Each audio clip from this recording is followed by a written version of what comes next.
Well, the title of this seminar is Lessons from the Metropolitan Tabernacle, and the idea is supposed to be lessons that we can learn from Charles Spurgeon as a churchman. It was, I think, in keeping with the theme of this week's conference. The guys who organized asked me to do this breakout session on Spurgeon and his view of the church.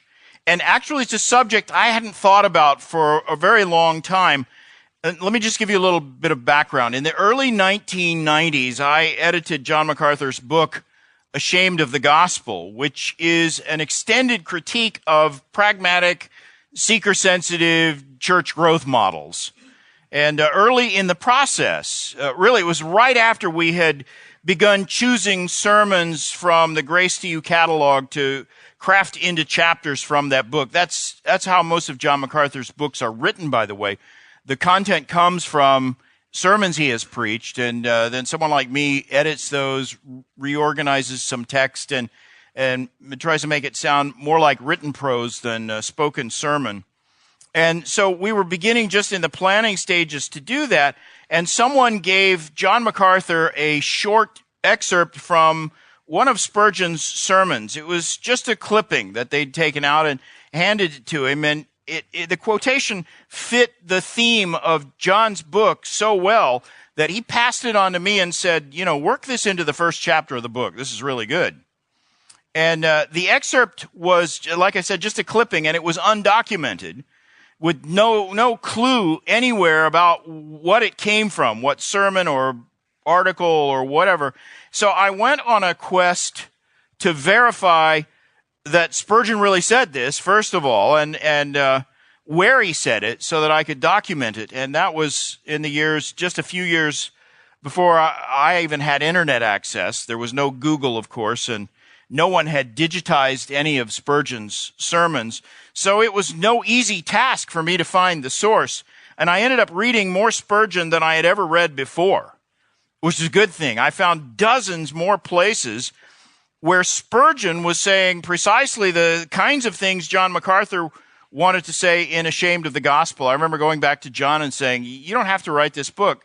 Just collect what Spurgeon said about the subject, But I copied all these quotes along with the documentation, and I finally found the source of that original excerpt in a collection of sermons and articles Spurgeon had published during the downgrade controversy. The downgrade controversy, of course, was the final conflict of Spurgeon's life. He was fighting against the very same trends of pragmatism and man-pleasing that John MacArthur was taking on in Ashamed of the Gospel. And so in the end, we actually literally ended up weaving the story of Spurgeon and the downgrade into John MacArthur's book, Ashamed of the Gospel. And if you haven't read that book, you must. It is still as timely as ever. And I think you'll not only be challenged to think differently about the church and her mission today, you will also learn a lot about Spurgeon's ministry philosophy, which was pretty simple, frankly.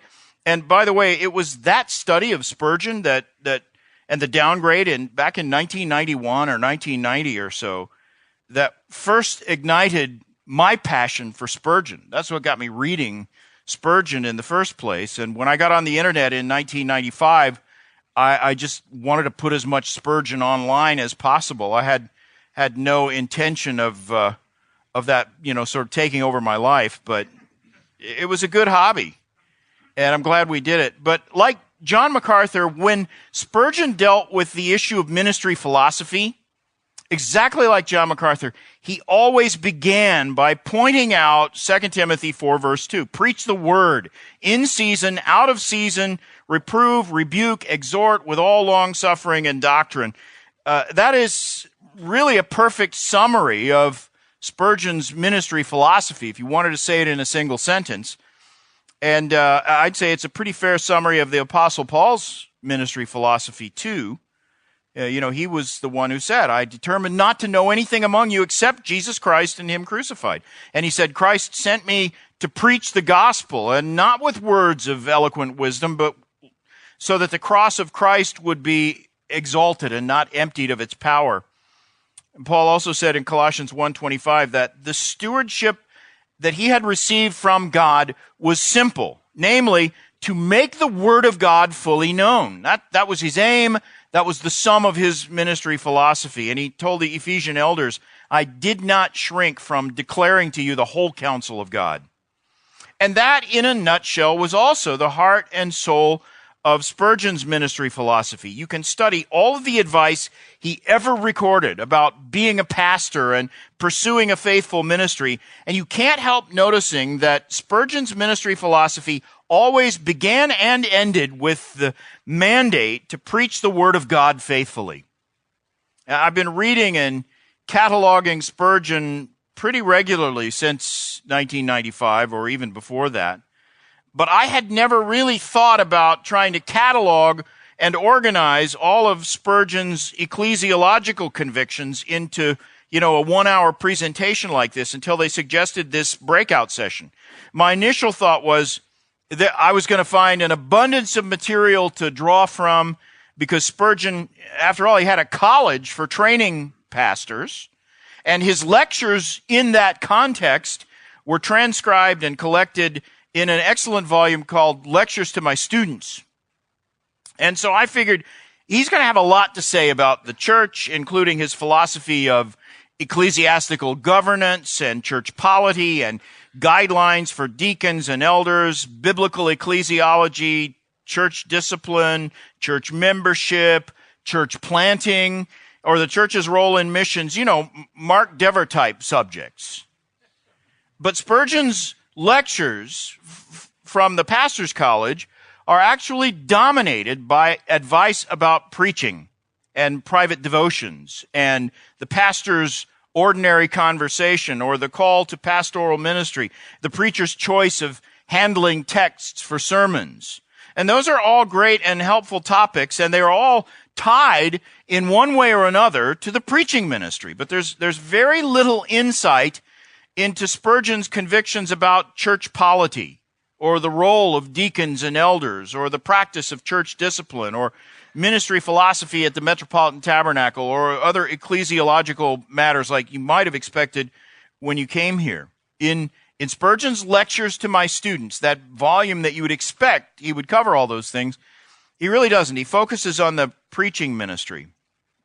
Now, it's true, as someone might point out, you can glean Spurgeon's ideas on all of those other topics from various things he says in his sermons, but the places where he discusses what the church should be and how it should function are not always obvious, and they're not issues that he dwells on very much. If you want a document that explains what church polity was like at the Metropolitan Tabernacle in Spurgeon's time, Spurgeon's brother James actually wrote the definitive article. It's an article titled Discipline of the Church at the Metropolitan Tabernacle. It appeared in the February 1869 issue of The Sword and the Trowel, Spurgeon's magazine.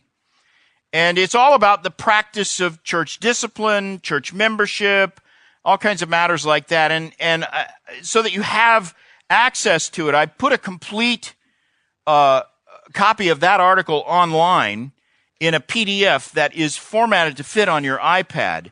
And I will tweet the URL later today. And so if you follow my Twitter feed, you can find it. Or, okay, if you get bored here and you want to read it on your iPad while I'm speaking, here's the shortened URL. I'll say it twice if you want to get it.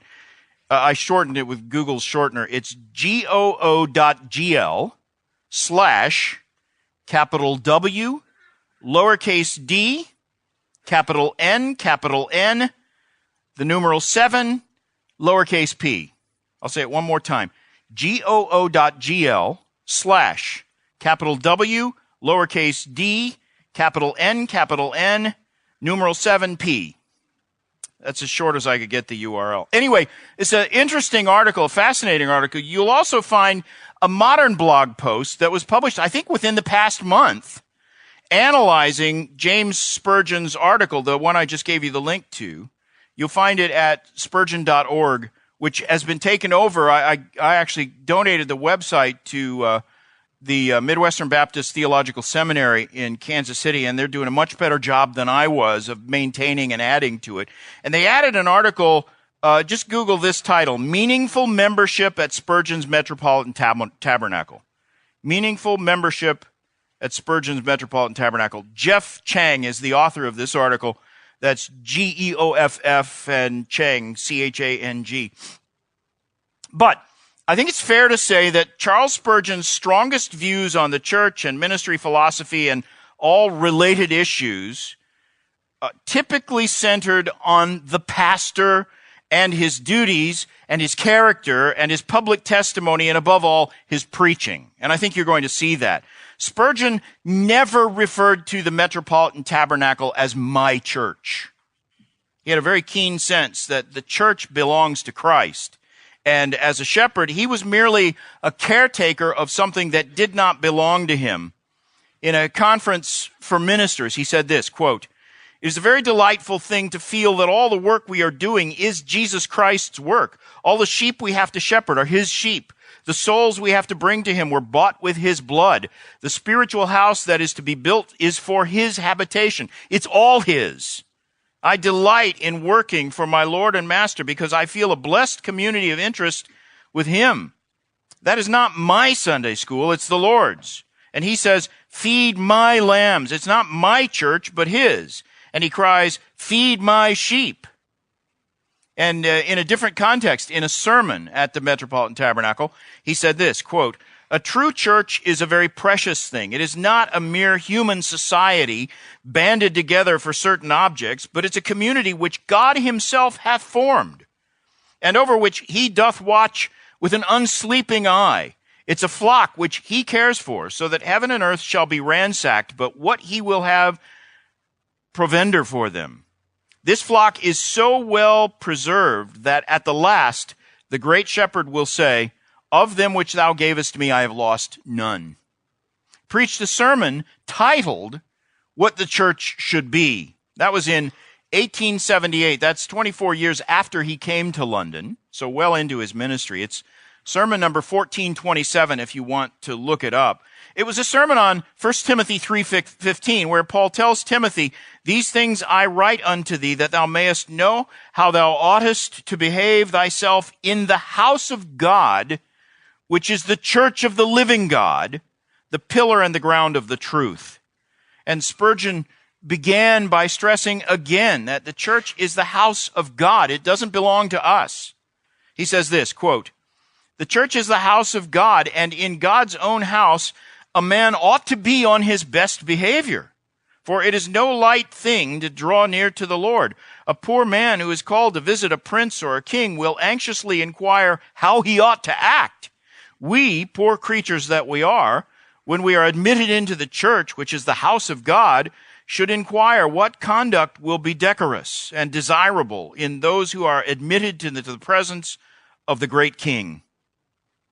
So, just think through what he's saying there. It's pretty clear that, and from other things Spurgeon said really throughout his ministry, that he would not appreciate the relaxed, informal atmosphere of most churches today. He opposed anything that smacked of entertainment in the gathered meetings of the church. He despised the notion that preachers needed to get their sermon topics from the headlines. He had nothing but scorn for pastors who thought they needed to study what's timely and popular and preach on that. You'll see that really clearly if you read Ashamed of the Gospel, John MacArthur's book, or just sample what Spurgeon himself wrote during the downgrade controversy. He had some fairly public and famous conflicts with pastors who had different ministry philosophies, who believed they needed to follow current fashions in order to stay relevant. And the best known of those was a pastor named Joseph Parker, who was the pastor of London's famous City Temple. And what I want to do for most of this hour is tell you the story of the conflict between Spurgeon and Parker as a way of contrasting two totally different ministry philosophies between these two men. There were many remarkable similarities between Spurgeon and Parker, but the differences, the things that set them ultimately against one another, were some of the most important features of Spurgeon's philosophy of ministry. And because Spurgeon himself was so focused on the preaching ministry, That's where a lot of my comparison here is going to focus. Joseph Parker was the second most famous preacher in London during the final 3 decades of Spurgeon's life. I'd be surprised if most of you haven't heard his name. There was a notion in those days that, especially among tourists from the outlying provinces of the UK and visitors from America as well, the normal lore was, if you go to London and you're there for 2 Sundays, you need to go to the Met Tab and hear Spurgeon first, and then visit City Temple and listen to Joseph Parker the next week. In fact, my pastor before I came to Grace Church was Warren Wiersbe. And he said this, I'm quoting him, quote, "If I were in London on the Lord's Day and had already heard Spurgeon preach, I would hasten to the City Temple and there sit at the feet of Joseph Parker, whose congregations were second in size only to those of Spurgeon." And in fact, lots of tourists did do that. I Googled this actually, and there are online are some diaries of famous people who visited London and talked about listening to Spurgeon and listening to Joseph Parker. So it was a big thing in those days. And I want to admit, I don't have a very high opinion of Joseph Parker. And I'm going to explain why. But he did occasionally dispense nuggets of biblical insight and wisdom. And also, if you want some pointers for your style of delivery in the craft of public speaking, Parker can very likely teach you some things. Like Spurgeon, Joseph Parker had an uncanny gift for communication, and by all reports, he was a captivating speaker. Once a very frustrated young man, wannabe pastor, who came to Parker complaining because this young man said he had tried everything, but he couldn't get a church to hire him as their pastor. And as Parker's assistant tells the story in his biography, this young man was, quote, "scholarly, studious, well-informed, willing to work, but no church would invite him." Still quoting from the biography. So Dr. Parker told him to stand up in the corner of his study and preach his best sermon, and promising at the end to give him as fair a verdict as he could. So the guy preached his best sermon. At the end of the performance, Dr. Parker said, "Here's why you can't get a church. For the past half hour, you've not been trying to get something into my mind. You've been trying to get something off of yours." He says, "You're like a man anxious to get rid of a sack of coals." That's not bad advice either. I've heard a lot of preachers who I think he's not trying to get something into my head. He's trying to get something off his own mind.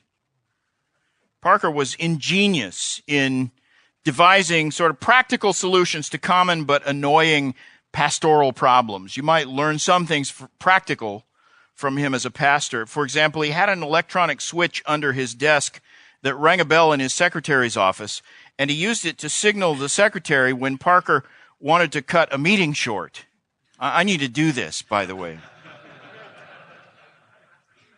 Here's a story from his biography, quote, "On one occasion, a very pale-faced young man went into the vestry and after a moment's hesitation said, 'I am studying to be a poet.' No sooner did I hear those ominous words," said Dr. Parker, "than I touched my electric bell with my left foot, in response to which an assistant appeared and we gracefully got the young budding poet out into the open air with the least possible delay." I mean, you got to kind of like the guy, right? One more story about Parker. When he came to London, he was besieged with invitations to speak at this or that event, and people always wanted to know, what do you charge to speak at events? And so he published this notice in his church's weekly newsletter, quote, "As an arrangement for self-protection, I am driven to announce the following as my charges for general public service. Preaching on behalf of the salaries of poor ministers, the charge is nothing. Preaching for ministers whose salaries are less than £100 a year, the charge is nothing. Preaching at the opening of chapels, the charge is 6 volumes of standard literature. Attending tea meetings, the charge is £50. That, by the way, is the 1860 equivalent of about $7,700. I looked it up. Going to bazaars, 1,000 guineas. Today's equivalent would be more than $500,000. Serving on committees, £2,000. That's well over $1 million in today's money. Anyway, the church where Parker preached, City Temple, was a large nonconformist congregation whose history actually dates back to the time of the earliest Puritans. No one knows precisely when this congregation was founded, but it was sometime in the 1500s, which would make this perhaps the oldest still functioning, and it is still functioning today, Protestant nonconformist congregation in all of England. It's a congregational church, not a Baptist church like Spurgeon's. Thomas Goodwin, a famous Puritan author and preacher whose name you might know, pastored that congregation in the 1600s. And when Joseph Parker came there, it was 1869, they were still meeting in a 200-year-old building located in a street called Poultry Street in London's Cheapside district. And so the church was known as the Poultry Church. I love that. Where do you pastor? I'm the pastor of the Poultry Church. Sounds like he's preaching to chickens. But he led this congregation very soon after he came there to build City Temple, this very large and ornate church building nearby, and they moved there. And ever since then, it has been known as the City Temple Church. City Temple is still in that same location today. It's right in the heart of central London. City Temple's interior was destroyed during the German Blitz. It was hit with a German incendiary bomb. The Germans would drop these little bombs, you could hold them in one hand, all over London. And when they landed, they would ignite a fire which would burn through the roof and just gut a building. That happened to the Metropolitan Tabernacle as well. The exact same thing. In fact, both of those buildings, the facade survived, but the interior was gutted. And so they were rebuilt with the original facades. So you can visit City Temple today in Holborn Street, London, and from the outside at least, the building looks exactly the same as it did in Joseph Parker's time. Very similar with the Metropolitan Tabernacle. You go there and you see the original facade. What you might not know about the Metropolitan Tabernacle is that it's been burned down twice and rebuilt using that same facade. Joseph Parker had received an honorary doctorate from a Doctor of Divinity degree from, of all places, the University of Chicago. I think they gave him the degree based on one of his books. He never traveled to America, much less Chicago, but he had this honorary Doctor of Divinity degree. He was eloquent. He was a gifted writer. He was quite comfortable among England's upper class. In short, he was a man of refinement who was held in esteem by London's high society. Joseph Parker is best remembered today as the author of the People's Bible. It's a set of 27 devotional commentaries that cover the entire Bible. The content was drawn from more than 1,000 sermons that Parker preached. So he was, in a sense, a faithful preacher of the Word. He stayed in the Word, and the People's Bible has some helpful insights and some useful sermonic material. But you'll find if you read it that its style is wordy and the prose is dated. It doesn't read as well as Spurgeon does today. Parker had a reputation for being stylish and sophisticated, and you know that if you know anything about Spurgeon, by contrast, people often commented on how Spurgeon would speak the language of every man. And in fact, an 1870 article in Vanity Fair magazine did a short profile on Spurgeon, and it referred to his use of the vernacular as slang, which was a total mischaracterization. He didn't use slang, but he did speak so that anybody, even a street sweeper, could understand what he was saying. He was unpretentious and rustic and easy to follow. Parker, by contrast, was eloquent and urbane, and as a result, today, Parker's prose sounds flowery to our ears. He doesn't communicate as well as Spurgeon to people in our generation. Spurgeon's sermons, you can read them, and there are these and thous and things that do make them sound a little dated, but for the most part, Spurgeon's sermons, the content and the ease of reading seem almost as timeless as they were the day they were delivered. You just wouldn't say that about Parker. In fact, let me give you an example. Here's a sample of what I mean about Parker's flowery language. I literally picked this paragraph at random from Parker's People's Bible. I just flopped it open, and here's what popped up. This is from the opening prayer of Joseph Parker's sermon on Acts 20. This is a message on Paul's message to the Ephesian elders, he prays like this, quote, "We will make our hearts familiar with thy love before speaking of our sin, for then our hearts will utter themselves in hope, and our spirits shall be saved from the darkness of despair. We will think of the mountain clothed with light, of the throne of the heavenly grace, radiant with welcomes to sinful penitents. We will think of the cross, the light, the blood, the triumph. We will remember that there is a fountain opened in the house of David for sin and uncleanness. And then when we come to tell thee of our guilt, we shall feel inspired and quieted by all the reality of thy grace."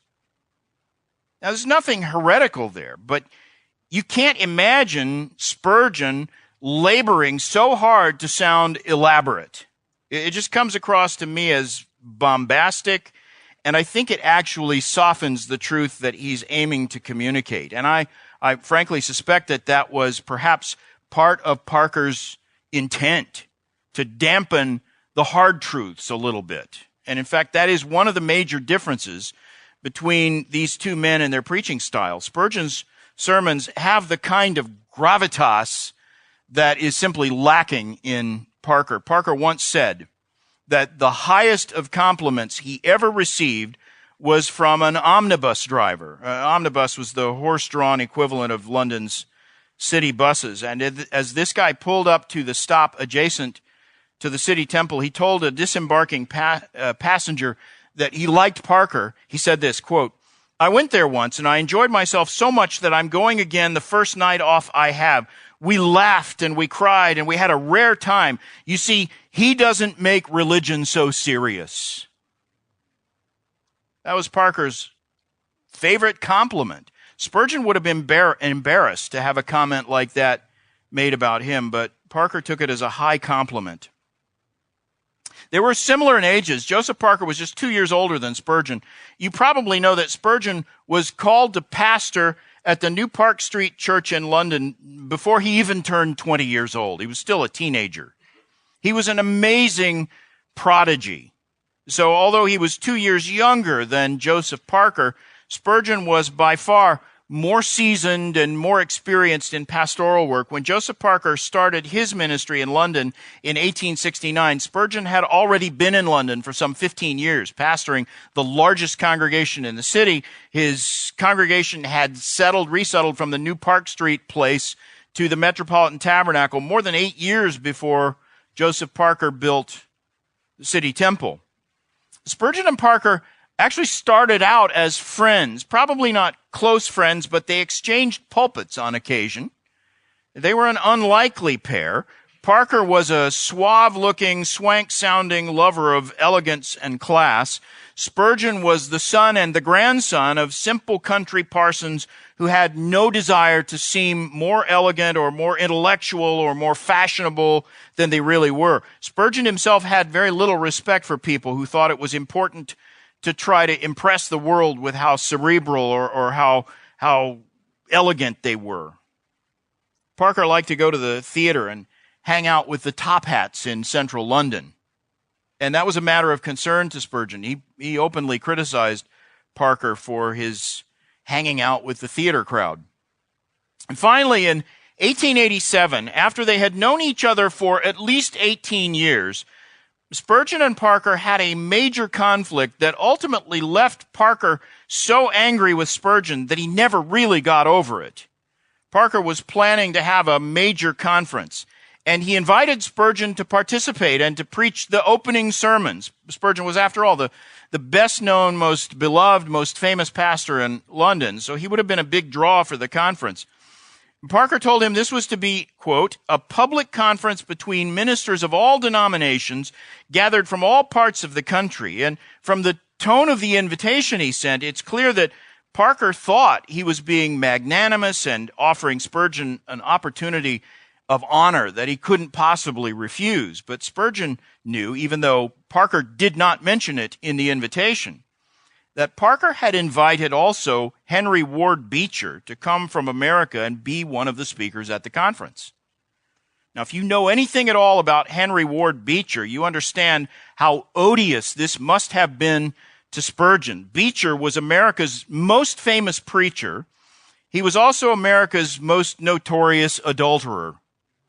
He had committed adultery with the wife of one of his assistants. And in those days, adultery was illegal as sodomy. And Beecher was put on trial in a court case that became literally the 19th century equivalent of the trial of O.J. Simpson. People worldwide followed the details of that trial daily in their newspaper, and the trial dragged on. It began in January of 1875 and lasted more than 6 months until June, and when it ended with a hung jury, and every day headlines about the seedy, seamy revelations that were made about Beecher's private misbehavior. But it ended with a hung jury, so he got off, and after the trial, Beecher simply returned to preaching as if nothing had happened. But it was just like the Simpson trial in that the whole world knew Beecher was guilty. There's a great biography of Beecher that chronicles, part of it chronicles this case in detail. The title of the biography is The Most Famous Man in America. It was written by Debbie Applegate. I think it won a Pulitzer Prize sometime within the past decade. It's a great book. The Most Famous Man in America. It's about Henry Ward Beecher. Just 12 years later, after Beecher's sex scandal had produced 6 months' worth of sleazy international headlines, Joseph Parker wanted to bring Beecher to London to share a platform with Spurgeon. And Spurgeon, I think delicately but somewhat tersely, said, "No thanks." In fact, let me read you the pertinent part of Spurgeon's reply. He wrote, quote, "I feel I have no right whatever to question you about your course of procedure. You are a distinguished man with a line of your own, but your conduct puzzles me. I can only understand a consistent course of action, either for the faith or against it, and yours does not seem to exhibit that quality." He says, "I'm sorry that frankness requires me to say this, and having said it, I desire to say no more. I think that we had better each go his own way in brotherly friendliness, each hopeful of the other. To discuss your procedure would not be wise. In your letter just received, I greatly rejoice, and if this line of things is to be followed up, you will find me the heartiest of friends. But at this present, I'd better say no more. Yours with the kindest wishes and great admiration of your genius, C.H. Spurgeon."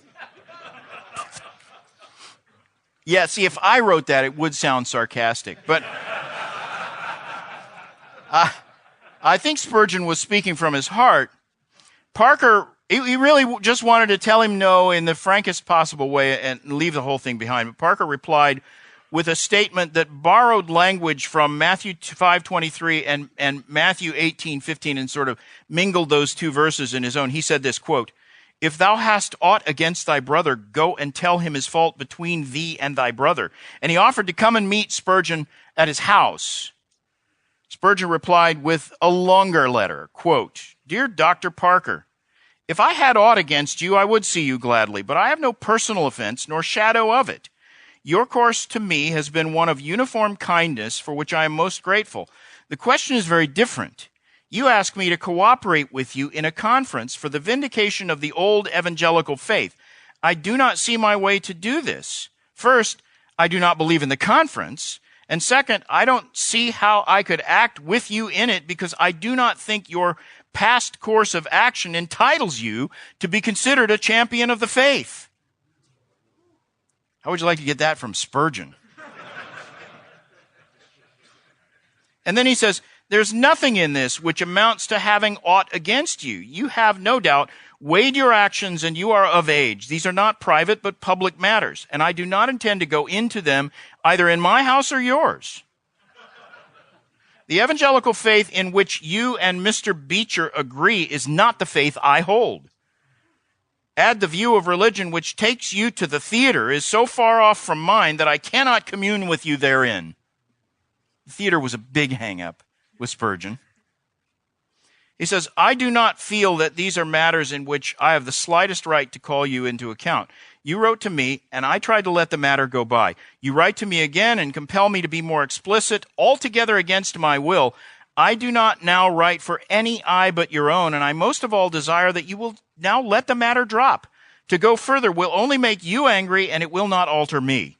I do not think the cooperation sought would be a wise one, and I had rather decline it without further questioning.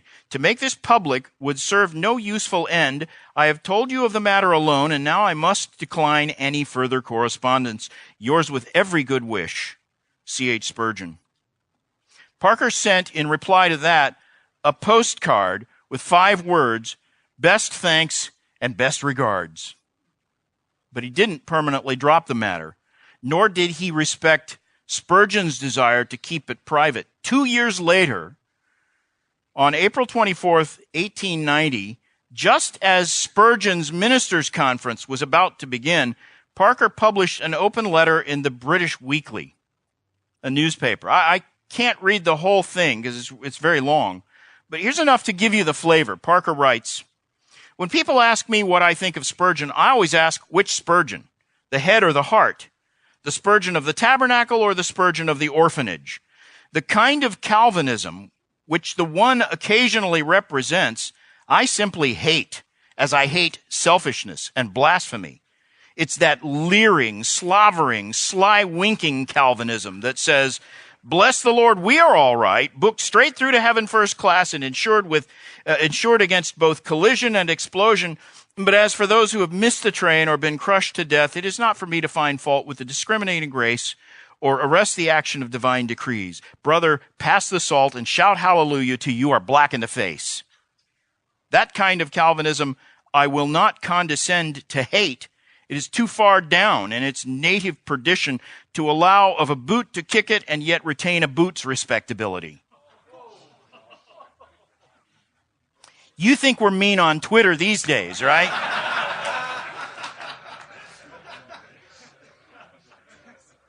And then he says, I will speak frankly as to a brother beloved. Let me advise you to widen the circle of which you are the center. You are surrounded by offerers of incense. They flatter your weaknesses. They laugh at your jokes. They feed you with compliments. My dear Mr. Spurgeon, you are too big a man for this. Take in more fresh air. Open your windows, even when the wind is in the east. Scatter your ecclesiastical harem. And then he says this. I'll just read one more sentence. You are really not infallible, he said, occupying a sovereign place only in a pantheon of your own invention. And then he ends the letter with a smarmy farewell and says, am I become your enemy because I tell you the truth? In your inmost soul, you know I am not your enemy, but your friend.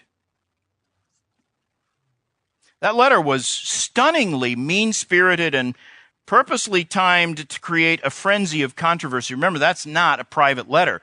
He published that in the newspaper on the opening day of Spurgeon's ministers' conference. Spurgeon privately told the speakers he had invited to his conference not to say anything about it, just ignore it. And Spurgeon himself ignored it, and that might have been the end of the matter. But even when Spurgeon died a few years later, Parker could not restrain the insults.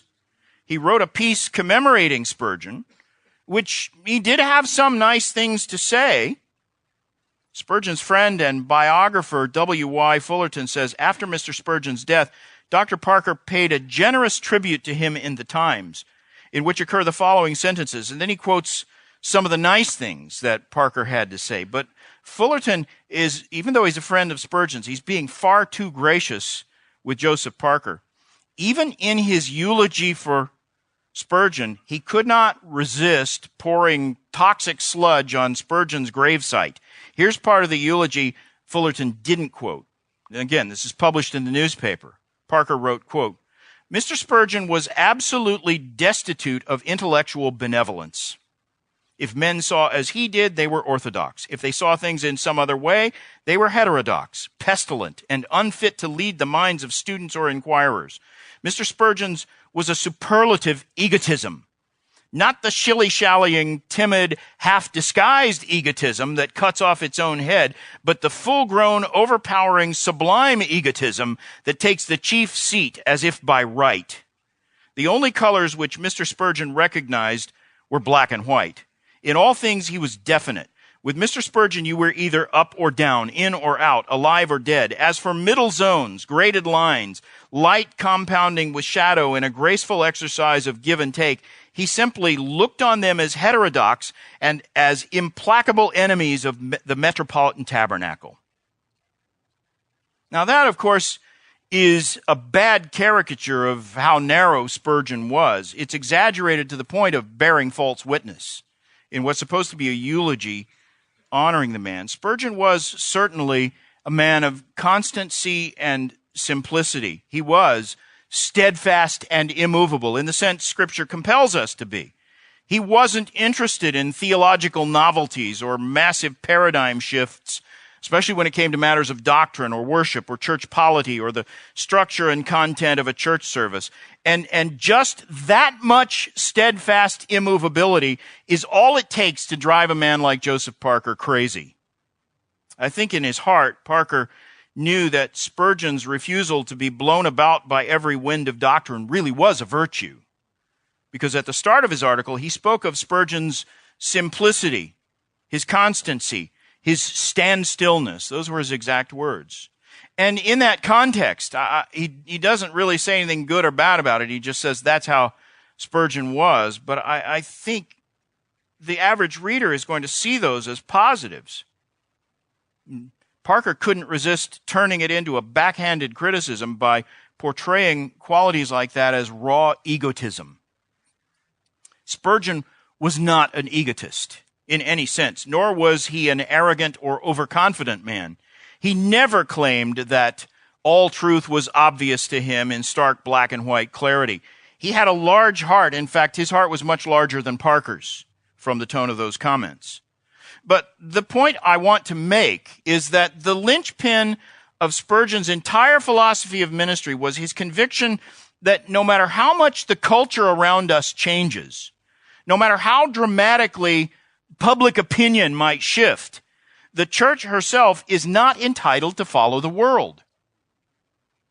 The ministers of the church must not think that following the world's fashions is a good strategy for reaching the lost. And we dare not share the world's values or obsessions. He hated pragmatism, Spurgeon did, as an evangelistic strategy or as a philosophy of ministry. He despised doctrinal compromise, no matter what reasons were given to try to excuse it. And when practically everyone else thought modernism sounded like a step forward, a progressive, positive thing full of potential and promise, modernism, that sounds so sweet. Spurgeon resisted it, and he continued to oppose the modernist drift until the day he died, even though it cost him his reputation, his friends, whatever influence he had, and whatever prestige he had earned by all those years of faithful preaching. By the time he died, his respect had definitely waned in the popular consciousness of evangelical England. In short, truth mattered to Charles Spurgeon more than numbers or popularity or renown or academic respectability or any of the things that so many of today's evangelicals seem to think are the most important building blocks of ministry philosophy. He rejected them all.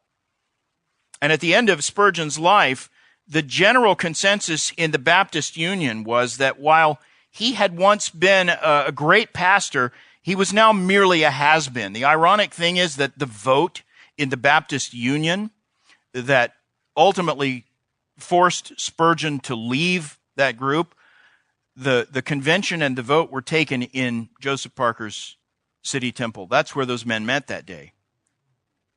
Younger men insisted that Spurgeon's views on ministry had become irrelevant because of his refusal to shift with the times.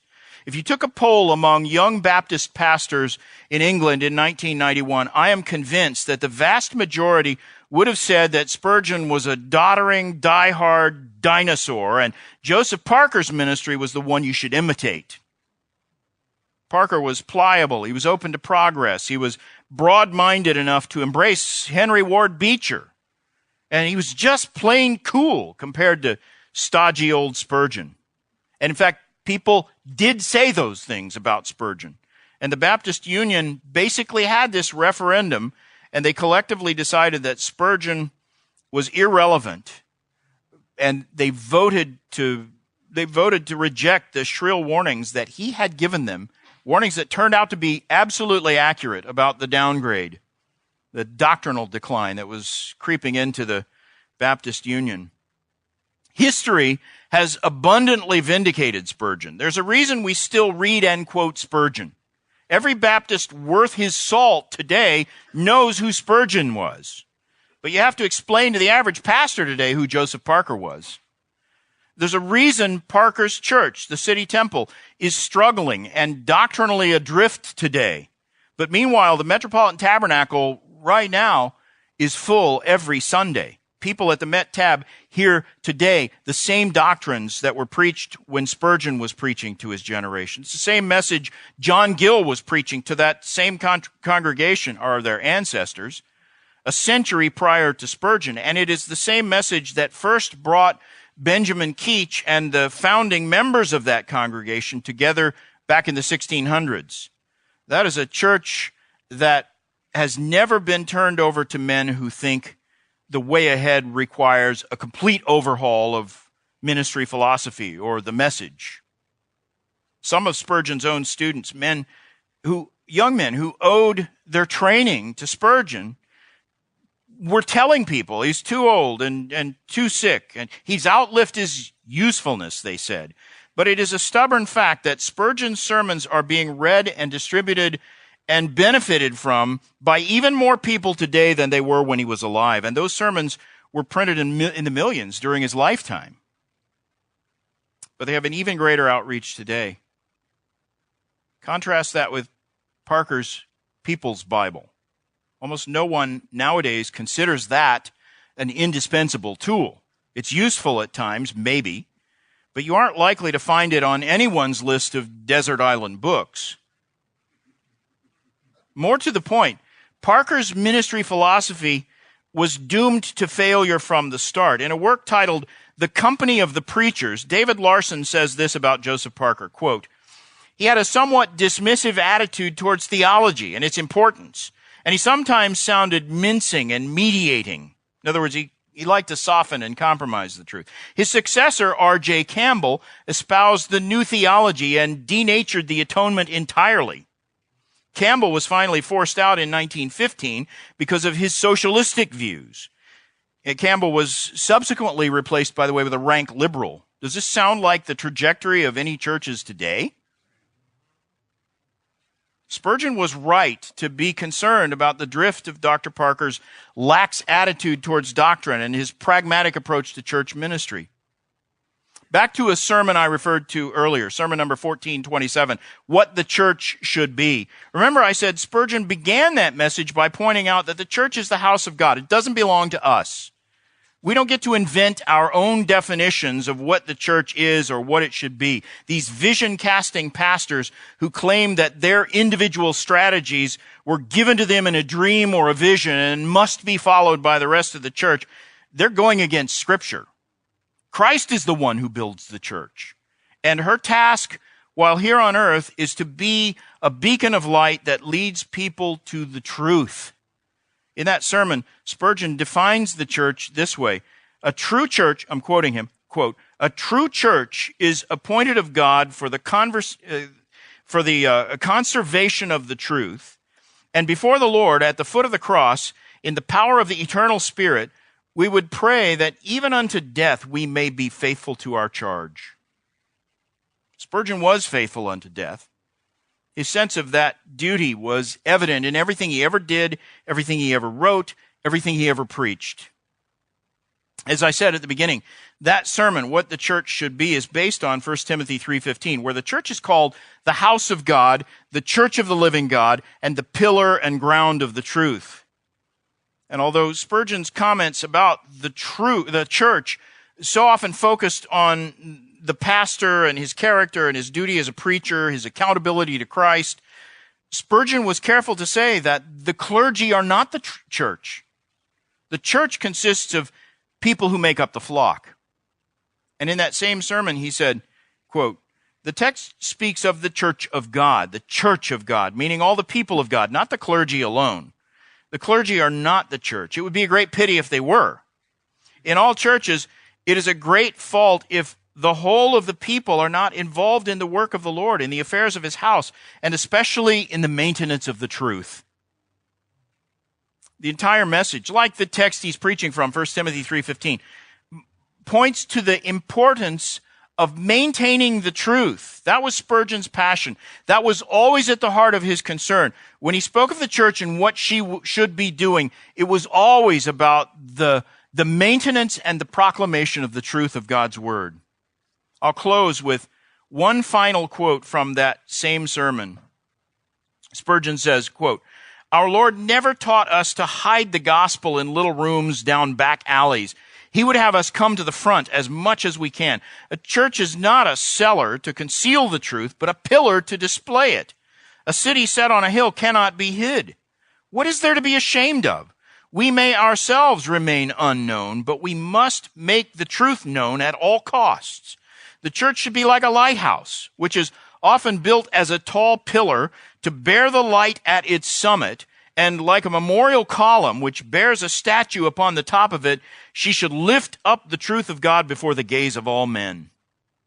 That's our task. That was Spurgeon's ministry philosophy.